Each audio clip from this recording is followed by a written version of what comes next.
Latinegras is on the road again, and this time the journey takes us to Mexico, where we're enjoying the beautiful sights, doing a little shopping, and also trying new things.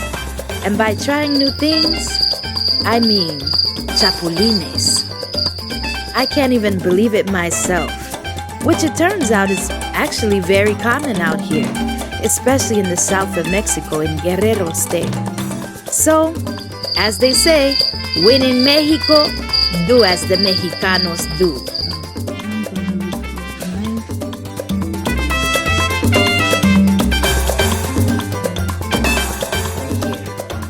So you know this is real.